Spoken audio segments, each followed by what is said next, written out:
रे के पहले एपिसोड के एंड में हमें इप्सित पागल खाने में नज़र आते हैं, जहां पर मैगी हमें ये बताते हुए नज़र आती है कि कैसे उसने एक प्रॉपर प्लानिंग के साथ उसे पागल किया है और एक कंप्यूटर दिमाग आदमी कैसे चीज़ें भूलने लगा था। दरअसल इन सब चीज़ों की शुरुआत काफ़ी टाइम पहले होती है, जब मैगी के पेट में इप्सित का बच्चा था और इप्सित ने उस बच्चे को गिरवा दिया था।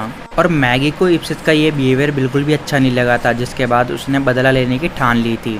फिर मैगी आगे इप्सित को बताती है कि कैसे उसने उसके फ्रेंड्स, उनके कलीग और उसके बिजनेस पार्टनर के साथ मिलके उसे बेवकूफ़ बनाया और उसकी ऐसी कंडीशन की।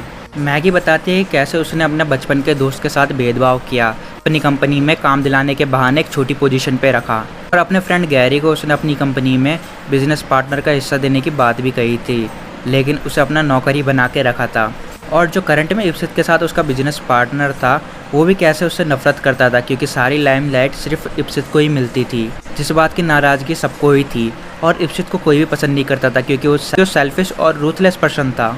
जिसके बाद मैगी ने इन सब की हेल्प से प्लान तैयार किया, जिसमें ये कहानी बनाई कि इप्सित अपने 13th बर्थडे पे औरंगाबाद गया था, जहाँ पे वो एक केव गर्ल से मिला। औरंगाबाद के अजंता केव्स में उसने उसके साथ टाइम स्पेंड किया। और एपिसोड की स्टार्टिंग में ही हमें वो केव गर्ल नज़र आती है, जो इप्सित के पास जाती है और बताती है कि वो कैसे उसके 13th बर्थडे पे मिला था और उसके साथ मज़े किए थे।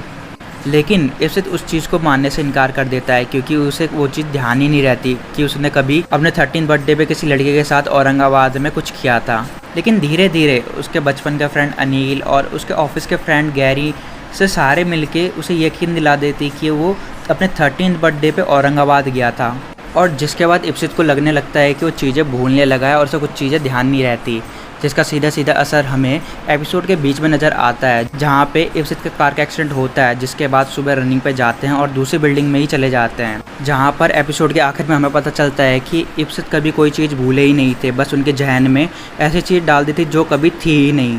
और जो केव गर्ल थी वो मैगी की बहन थी, जिसमें उसने मैगी का बदला लेने में उसकी हेल्प करी थी। और इप्सित अपनी इसी चीज़ को कंफर्म करने के लिए कि वो कोई चीज़ भूले ही नहीं है, वो अपना बर्थडे बार बार रिपीट करते रहते हैं ताकि उन्हें सब कुछ ध्यान रहे। जिसके बाद मैगी अपने बच्चे के ग्रेवयार्ड पे जाके शोक मना रही होती है और इप्सित अपने पागल खाने में अपनी चीज़ों को ध्यान कर रहे होते हैं।